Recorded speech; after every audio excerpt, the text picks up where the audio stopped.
The Deep Space Research Station horizon drifted silently around the dying red giant star.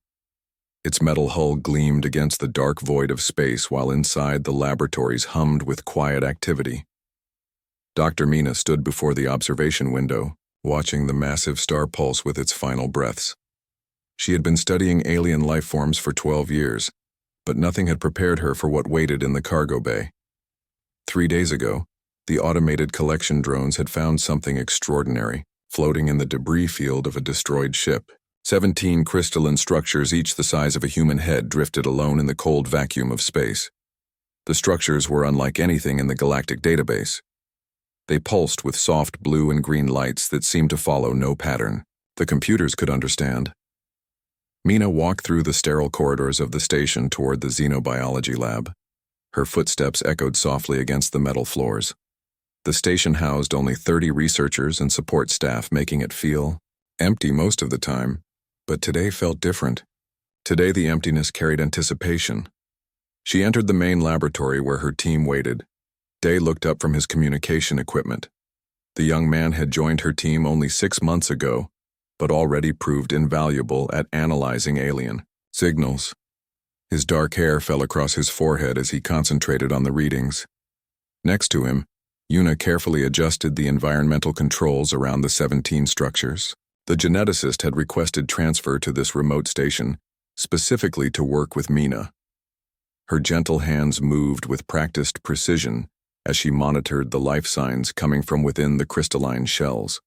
The structures sat in specially designed chambers that maintained the exact temperature and atmospheric conditions found in the debris field. Each one continued to pulse with that mysterious light. The patterns had grown stronger over the past day. Mina suspected this meant something important was about to happen. She approached the nearest structure and placed her hand against the transparent aluminum viewing panel. The crystal inside seemed to respond to her presence. Its light pulsed faster, and the blue glow shifted to a warmer green color. Something moved inside the translucent shell. Day called out from his station. His voice carried excitement mixed with concern.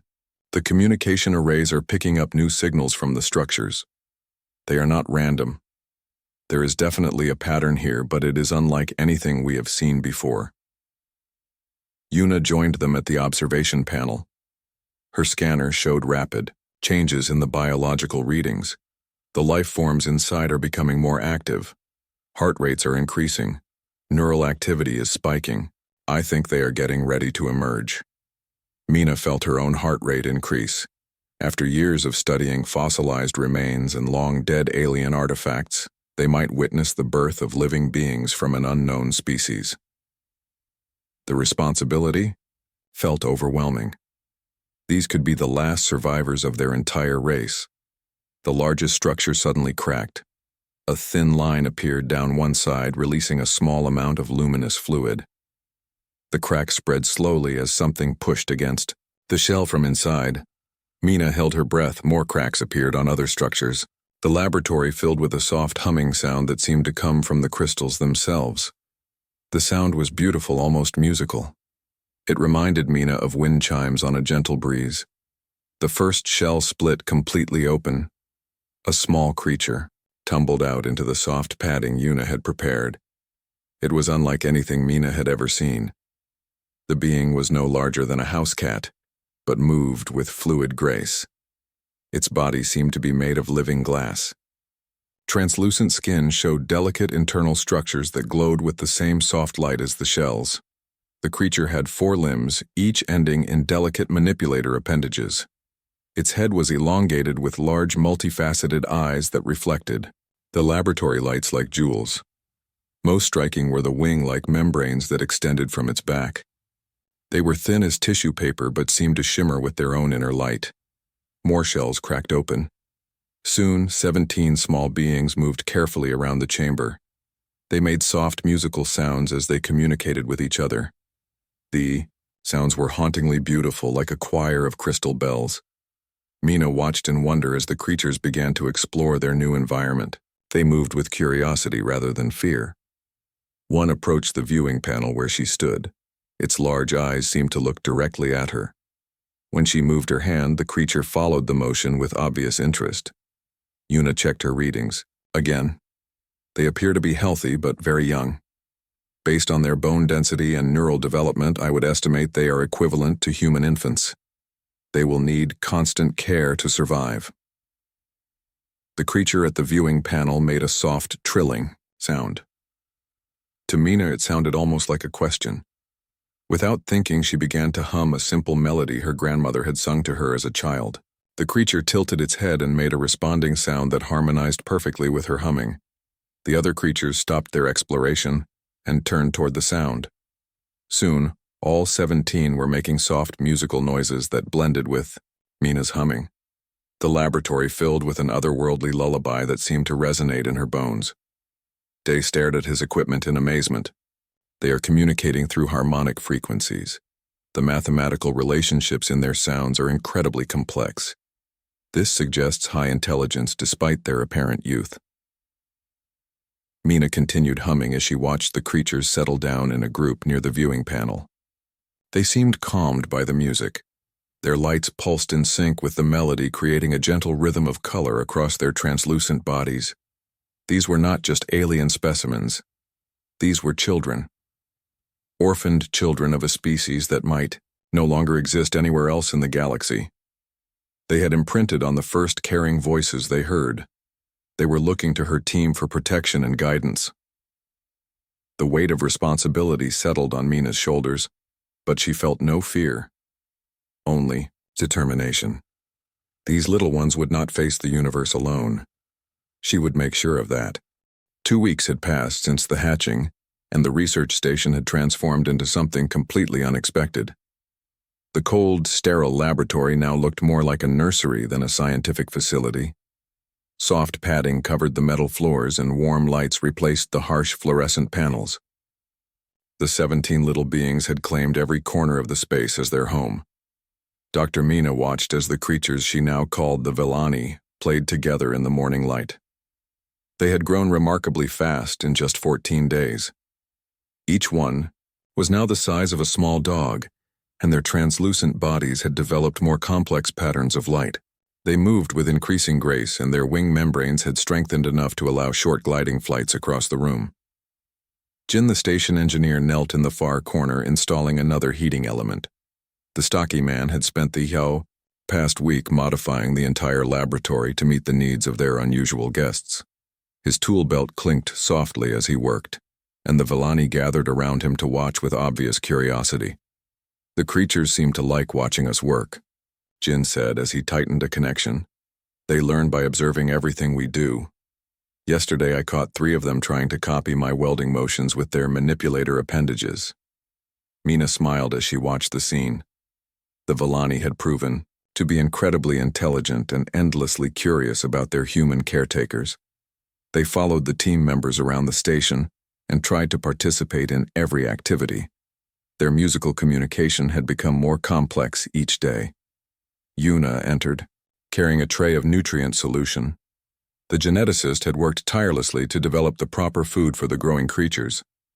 Finding the right balance of minerals and organic compounds had required extensive testing, but now the Villani were thriving.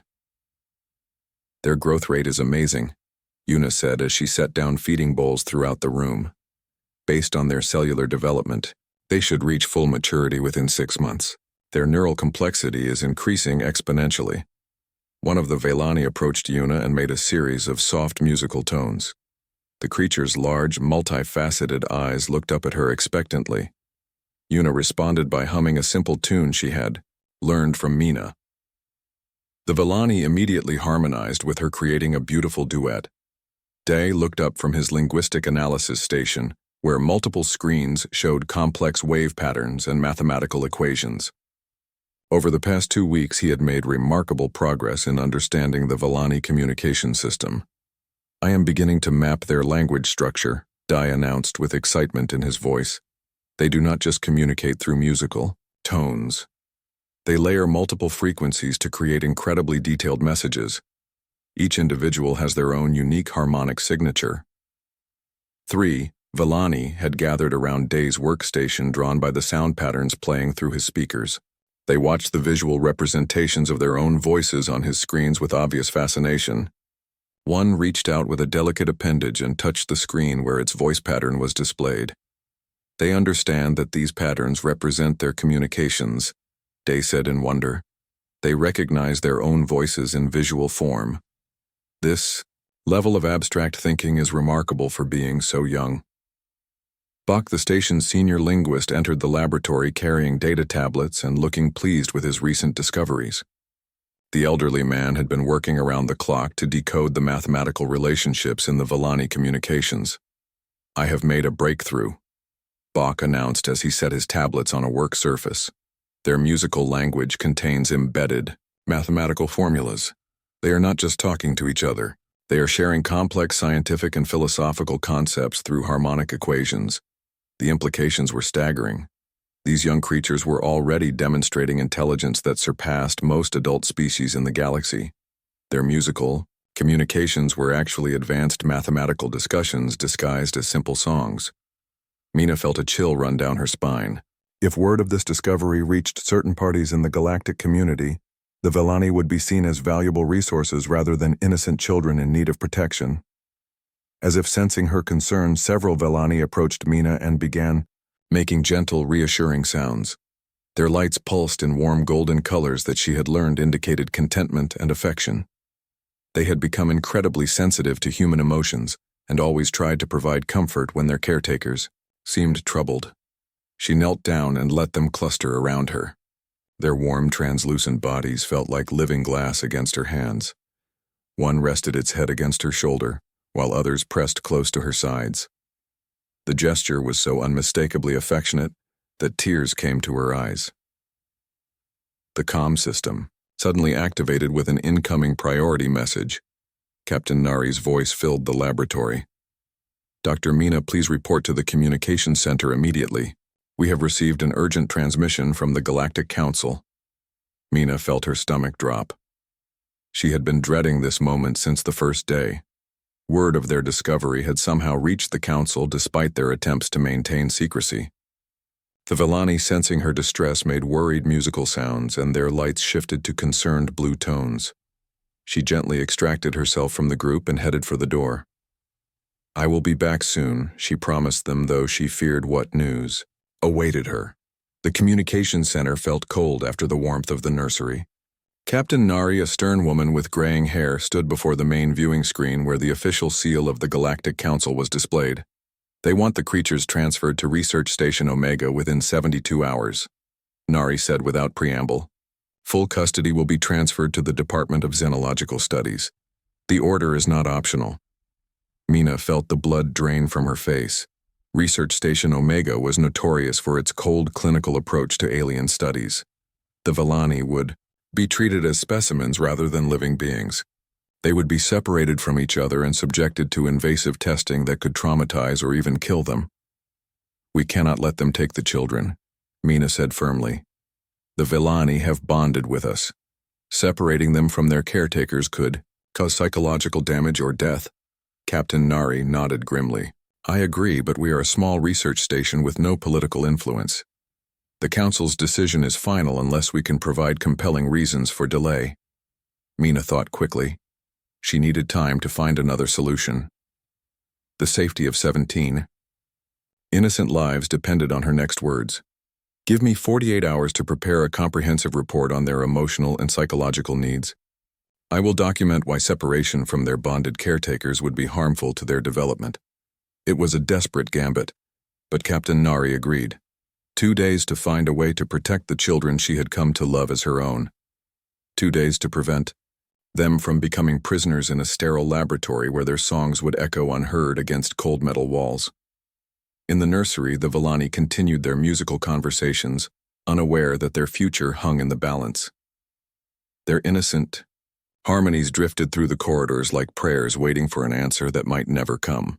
1 month had passed since the first hatching, and the peaceful routine of the research station was about to shatter forever.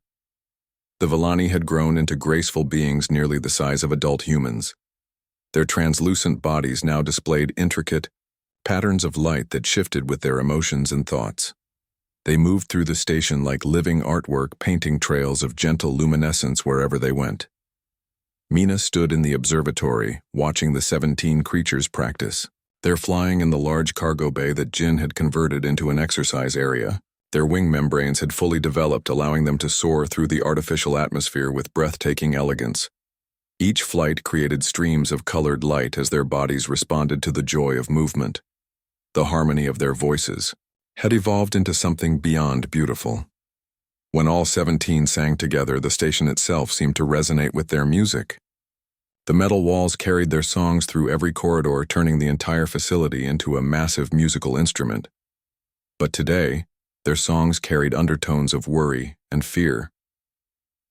Tay, the station security chief, burst into the observatory, his face pale with concern. The muscular man rarely showed emotion, but now his usual calm was completely gone. Long-range sensors have detected multiple ships approaching our position. Military configuration, hegemony markings. Mina felt ice form in her stomach.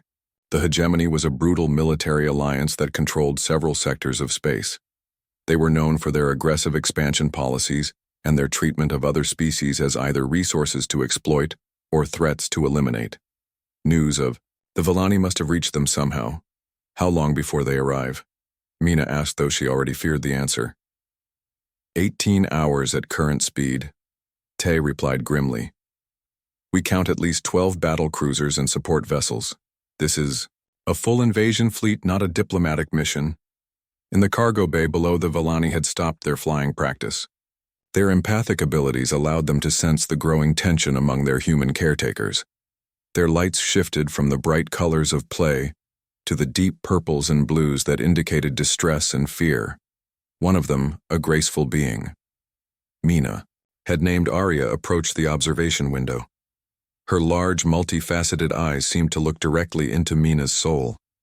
The creature made a series of questioning musical tones that clearly asked what was wrong. Mina placed her hand against the glass and tried to project calm thoughts, but the Villani were too intelligent to be fooled. They could sense the approaching danger even if they did not understand its nature. Sun and Nari, the station's pilots, were already preparing the evacuation ships in the docking bay. The two women worked with practiced efficiency, loading supplies and checking systems. But Mina knew they faced an impossible choice. She found them in the main hangar bay where 3 small transport ships waited with engines warming. The vessels could carry the entire station crew to safety, but they were not designed for the special needs of the Villani. How long for the ships to reach a safe jump point? Mina asked. Nari looked up from her pre-flight checklist. At maximum burn, 6 hours to clear the gravity well. Another 2 hours to charge the jump drives. The problem is the Villani. Sun nodded grimly from where she worked on the second ship. Their physiology cannot handle the acceleration forces or the stress of hyperspace travel. At their current stage of development, the jump could kill them or cause permanent damage. Mina felt despair wash over her. The creatures she had come to love as her own children were trapped. Too young to survive the escape and too precious to abandon to the approaching enemy. In the converted nursery, the Villani gathered in their usual circle, but their songs had changed completely. What had once been joyful harmonies were now haunting, laments that seemed to echo through the station's hull and out into space itself. They knew something terrible was coming.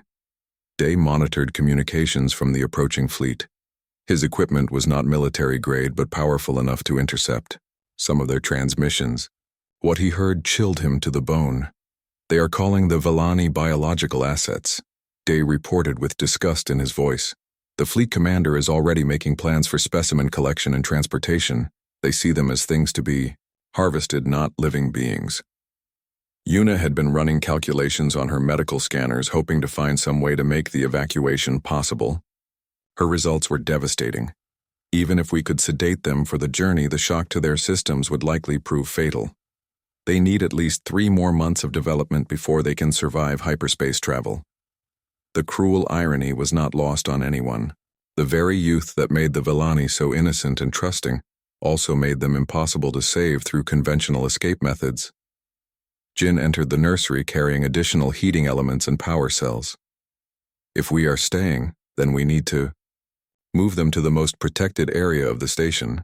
The reactor core has the strongest shielding and independent life support. The Villani seemed to understand that preparations were being made for something important.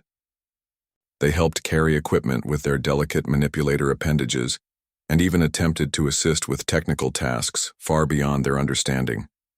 Their willingness to help despite their fear was heartbreaking. Bach approached Mina with a data tablet containing his latest translation work. I have been analyzing their recent communications. They understand more about our situation than we realized. They know we are in danger, and they know it is because of them.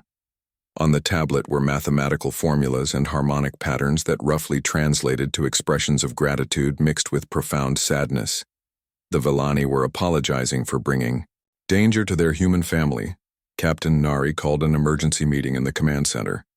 The entire crew gathered to hear her announcement. Most personnel will evacuate within 4 hours. Skeleton crew volunteers only will remain. This is not an order, it is a choice. Without hesitation, Jin Yuna Day and several others stepped forward. Bach, the elderly linguist, surprised everyone by volunteering despite his age. Even young Wan, the intern, barely out of academy training, chose to stay. We cannot abandon them, Wan said simply. They are children. No one abandons children. But it was Mina who made the final decision that would seal their fate. She looked around at her brave team members and felt overwhelming pride mixed with terrible sorrow. We move the Villani to the core in 2 hours. Everyone else evacuates immediately. No arguments. As the evacuation ships departed the remaining crew began the careful process of relocating their alien charges. The Villani seemed to sense this was a permanent move. Their songs became softer, more intimate, as if they were sharing secrets meant only for their closest family. In the distance, the hegemony fleet approached like a spreading stain against the stars. Time was running out, and everyone knew it. But, in the warm glow of the reactor core surrounded by the musical voices of 17 innocent beings, a small group of humans prepared to make the ultimate sacrifice. The Villani drew close to their human protectors, their lights pulsing in perfect synchronization with the heartbeats of those who had chosen love over life. The evacuation ships had vanished into hyperspace 3 hours ago, leaving only 5 humans aboard the research station. In the reactor core chamber, the air hummed with warmth and the gentle vibration of the power systems. The Villani had arranged themselves in a protective circle around their remaining caretakers, as if somehow their fragile bodies could shield the humans from what was coming. Mina knelt among the 17 creatures, feeling their soft, luminescent forms press against her. Their trust was absolute despite the fear that colored their harmonic communications. She had become their mother in every way that mattered, and now she faced a mother's ultimate sacrifice. Hana. The medical officer checked her scanner readings one final time. The young woman had volunteered to stay, knowing her skills might be needed. In the final hours, her hands shook slightly as she worked, but her voice remained steady. Life support in this section will last approximately 6 hours after main power is cut. The backup systems should give us time. Time for what Mina wondered but did not ask. They all knew there would be no rescue, no last-minute salvation.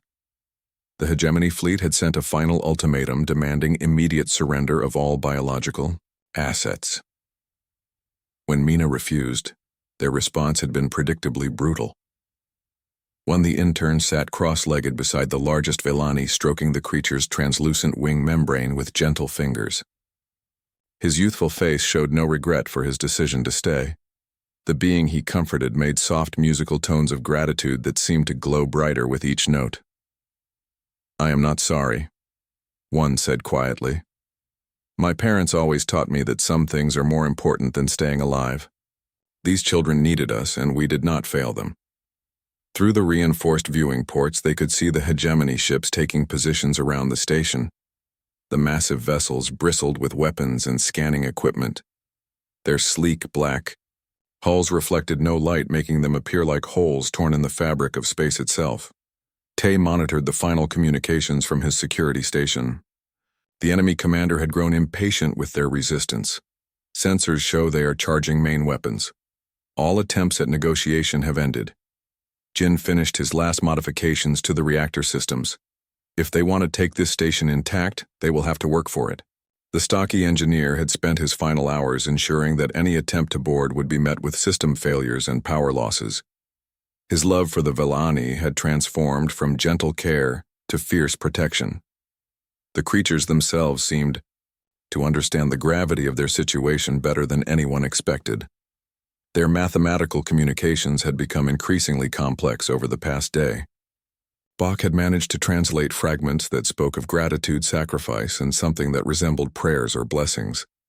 "They are trying to comfort us," Bach said with wonder in his voice. "Even facing death, they are more concerned with our emotional well-being than their own survival." One of the Vellani approached Mina and extended a delicate appendage toward her face. When their skin made contact, she felt a flood of warmth and love so intense it brought tears to her eyes. The creature was sharing its emotions directly, somehow communicating feelings that no words or songs could express. The sensation was overwhelming. Pure love without condition or reservation. Gratitude for every moment of care and protection. Forgiveness for being unable to save them. Most incredibly, a sense of peace and acceptance that made Mina understand these beings possessed wisdom far beyond their apparent age. More Vellani joined the contact until all 17 were connected in a network of touch and emotion. The humans found themselves included in this communion, experiencing the aliens' final gift. Despite their fear, the creatures radiated joy for having known love in their brief lives. The station shuddered as the first weapons fire struck the outer hull. Emergency lights activated, bathing everything in red warning glow. The hegemony had begun their assault in earnest, now that diplomacy had failed. Mina rose to her feet and moved to the center of the circle. The Vellani arranged themselves around her, their large eyes reflecting her image in countless facets. Their lights pulsed in unison, creating a rhythm that matched her heartbeat. She began to sing the same lullaby her grandmother had taught her decades ago. The simple melody filled the chamber, carrying with it memories of childhood safety and unconditional love. Her voice was not trained or particularly beautiful, but it carried something more precious than technical skill. The Vellani joined their voices to hers, creating harmonies that transformed the simple human song into something magnificent. Their mathematical precision blended with human emotion, producing music that seemed to resonate in dimensions beyond normal space. The reactor core itself began to hum in sympathy with their song. Outside, the assault continued, but inside the core, chamber time seemed suspended. The music wrapped around them like a protective barrier, holding back fear and despair. Each note carried love from one species to another, across the vast emptiness that usually separated alien minds. Hana monitored, her medical scanners watching the peaceful expressions on the faces of both humans and Vellani. Their combined voices have synchronized their heart rates and brain patterns. They are sharing more than music. They are becoming something greater than the sum of their parts. The hull breaches spread as hegemony weapons tore through the station's defenses. Atmosphere began venting from the outer sections, but the core remained intact, protected by Jin's engineering and layers of reinforced shielding. They had perhaps an hour before the enemy could penetrate their final sanctuary. One reached into his pocket and activated a small recording device. "If we are going to die here, then let the galaxy know why. Let them hear what these monsters are trying to destroy." The device captured everything: the beautiful harmonized lullaby, the gentle sounds of the Vellani as they tried to comfort their human family, the declarations of love and protection spoken in multiple languages and mathematical equations.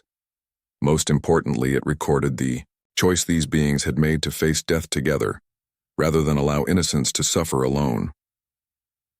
Jin had one final surprise prepared. Hidden in the reactor modifications was a quantum beacon, designed to broadcast on all frequencies when the core finally overloaded. Whatever happened in these final hours would be transmitted across the galaxy for anyone willing to listen. Vellani seemed to sense this somehow. Their song grew stronger, incorporating new harmonic elements that Bach realized were instructions for rebuilding their genetic structure. Even in death, they were trying to ensure their species might someday be reborn. Mina felt tears stream down her face as she continued singing. These beings had taught her something profound about love and sacrifice. They had shown her that some bonds transcend species and survival instincts. The lullaby she sang was no longer just for the Vellani. It was for every parent who had ever chosen to stand between their children and danger. The station's shields finally failed completely. Boarding pods launched from the hegemony ships heading directly for the core section. In minutes, enemy soldiers would breach their sanctuary and the peaceful chamber would become a battlefield. But the music continued growing more beautiful with each passing moment. Two species facing extinction together, refusing to let fear diminish the love they had discovered. Their final song would echo across the stars long after the last notes faded into silence. The hegemony boarding pod struck the station's hull with thunderous impacts that shook the entire structure. In the reactor core chamber, the lights flickered as power systems struggled to maintain stability. The 17 Villani pressed closer, to their human protectors, their translucent bodies glowing brighter, as if trying to push back the approaching darkness with pure light. Mina continued her lullaby, even as the sound of cutting torches echoed through the corridors.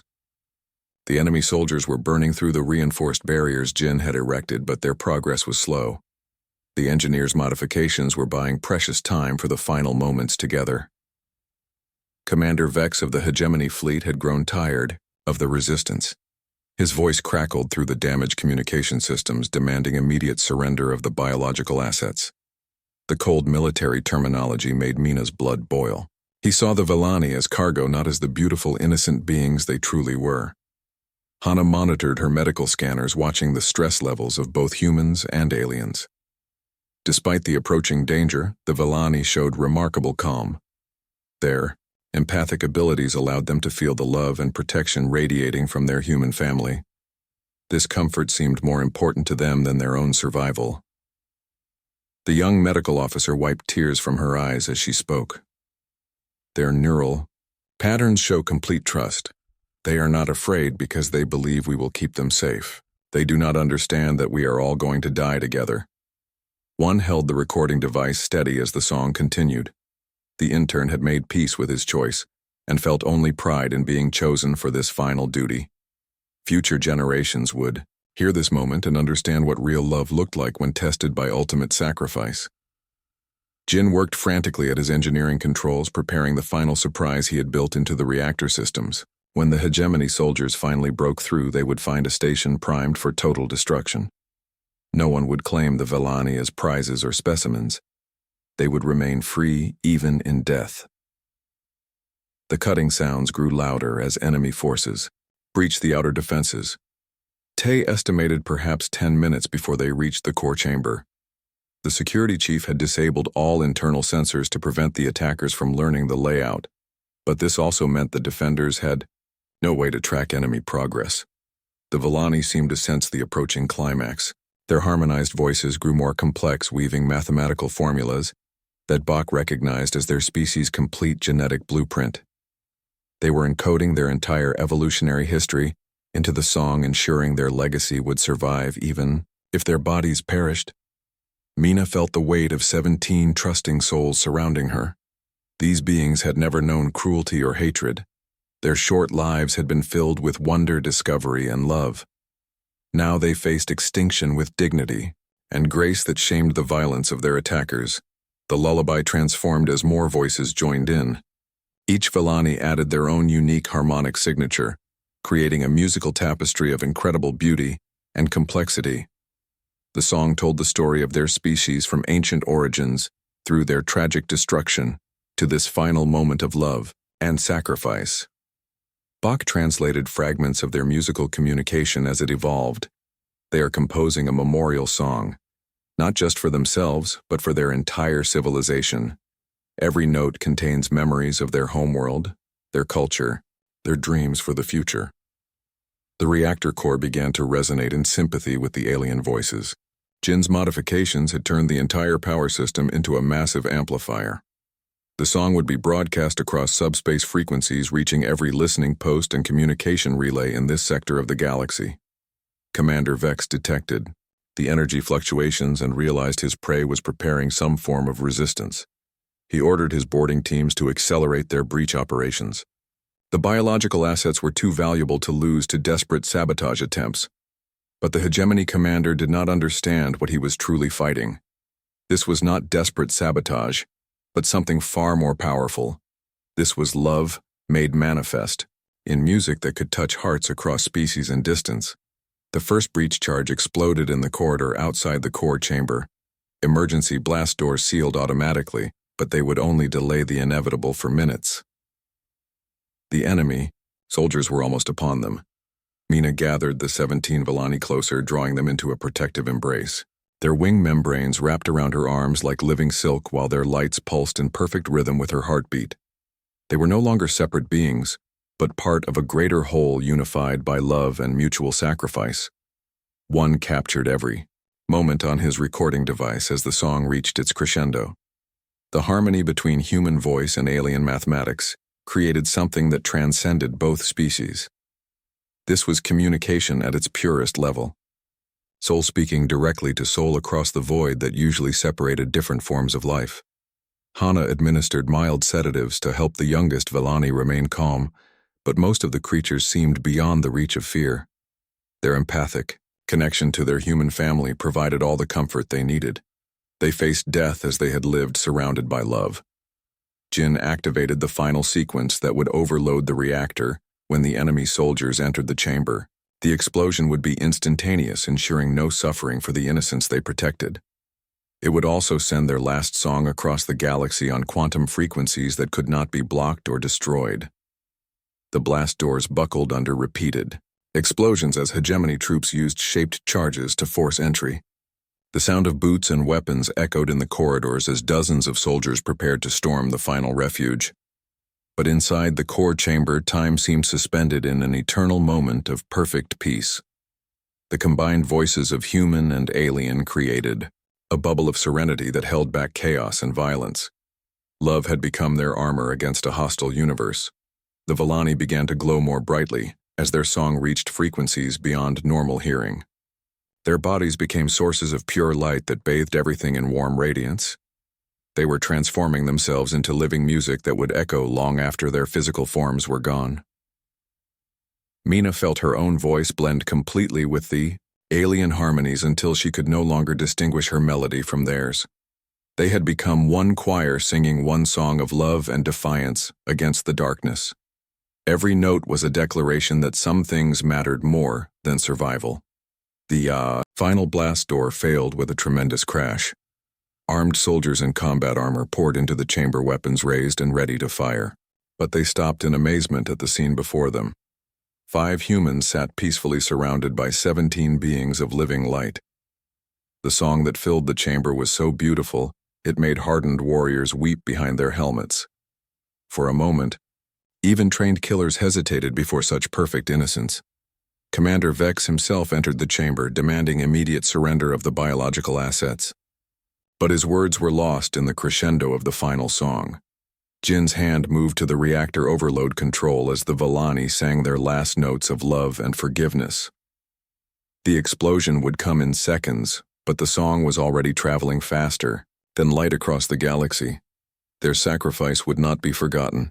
Their love would echo in the hearts of countless beings who would hear this recording and remember that some lights shine brightest in the deepest darkness. Mina sang her final note as Jin triggered the overload sequence. 10 years had passed since the destruction of Research Station Horizon. The quantum beacon had done its work, carrying the final song across the galaxy to every listening post and communication relay. The recording of those last moments had become the most widely shared piece of media in galactic history. Billions of beings from hundreds of different species had heard Mina's lullaby and the haunting harmonies of the Villani. The impact was immediate and profound. The Galactic Council faced massive protest demanding justice for the massacre. The hegemony found itself isolated as former allies turned away in disgust. Most importantly, scientists and geneticists from across known space began working together to decode the genetic information hidden within the alien song.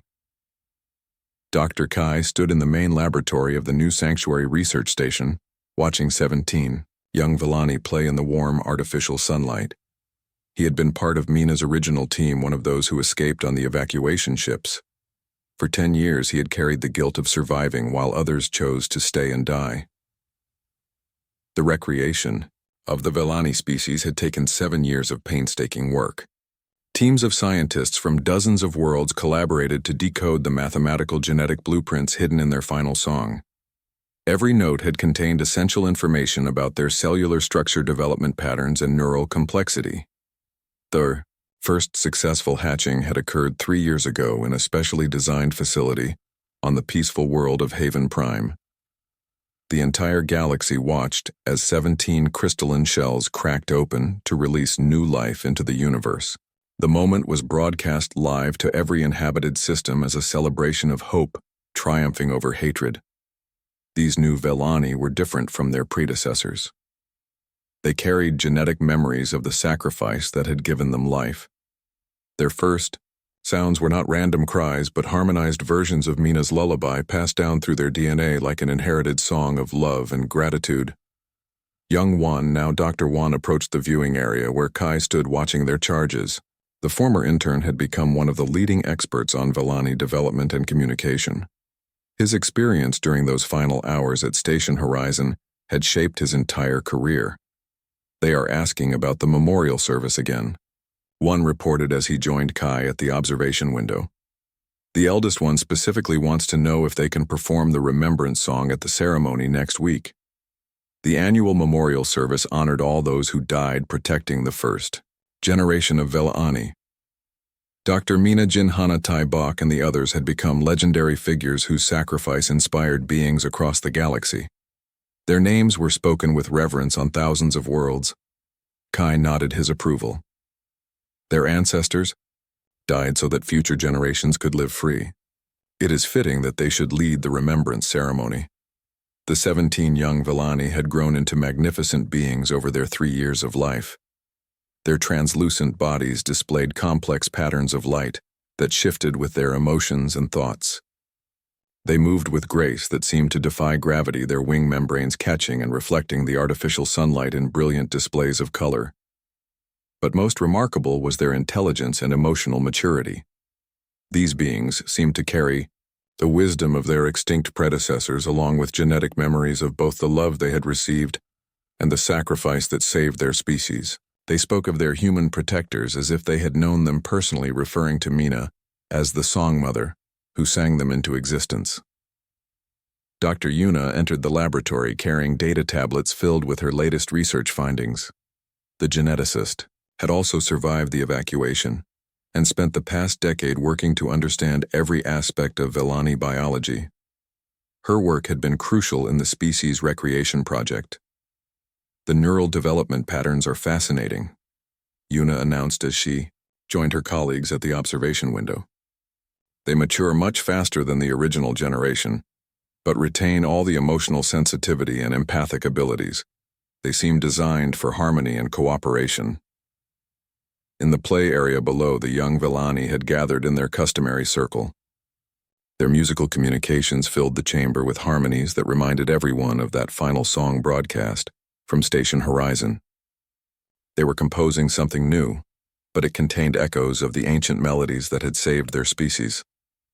One of them approached the viewing window and made a series of gentle musical tones that one translated without need for equipment. "She says they have finished composing their tribute song for the memorial ceremony. She wants to know if the song mother would be proud of what they have created." Kai felt tears come to his eyes as he always did when the Vellani spoke of their human protectors. Mina would be more than proud. She would be amazed by how beautiful and wise you have all become. The Vellani's lights pulsed in warm gold colors that indicated joy and contentment.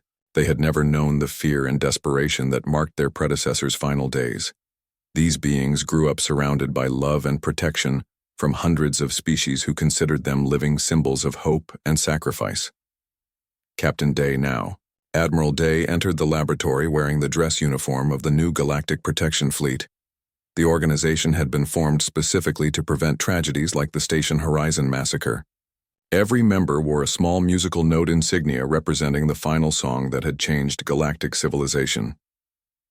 "The hegemony leadership will face final judgment next week," Day reported with satisfaction in his voice.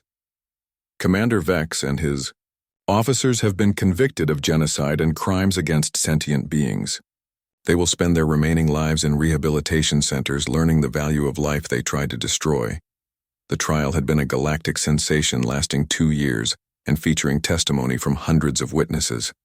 The prosecution had played the Station Horizon recording as evidence of what the defendants had destroyed. Many jury members wept openly as they heard the final lullaby that had become a universal symbol of love, transcending death. But the Villani themselves had surprised everyone by requesting mercy for their attackers. Through carefully composed, mathematical songs, they had argued for rehabilitation rather than execution. They believed their songmother would have wanted forgiveness, not revenge for those who acted from ignorance and fear. Their request had been honored, leading to the establishment of empathy education programs throughout former hegemony territory. Millions of beings who had been taught to see other species as threats or resources were slowly learning to recognize the consciousness and worth of different forms of life. The 17 young Villani began their new composition, filling the laboratory with music that seemed to make the very air shimmer with harmonics. The song told the story of their rebirth and the love of the humans who sacrificed everything to give them life. But it also spoke of hope for the future and the bonds of friendship that connected all living beings across the vast galaxy. One activated recording equipment to capture the performance. Like the original lullaby, this song would be shared across countless worlds. Children of every species would learn the words and melodies, passing down the story of the song mother and her final gift to the universe. As the music swelled, Kai could almost hear Mina's voice blending with the alien harmonies. Her lullaby had become eternal, transformed from a simple human song into a universal anthem of love and protection. Every time the Villani sang, they brought her back to life in their music. The 17 beings had grown into symbols of something greater than survival. They represented the possibility of connection across the void that usually separated different forms of consciousness. Their very existence proved that love could triumph over hatred, and that some sacrifices created more life than they destroyed. In Neo, the distance beyond the laboratory windows, the first Villani exploration ship prepared for launch. Named Mina's Song, it would carry members of the species to distant stars, searching for other orphaned beings who needed protection and care. The cycle of love that began in a desperate lullaby would continue expanding across the galaxy for generations to come. The final notes of their tribute song faded into peaceful silence, but the echoes would resonate forever in the hearts of all who heard them. 17 voices singing the eternal truth that love transcends death and that some songs never truly end.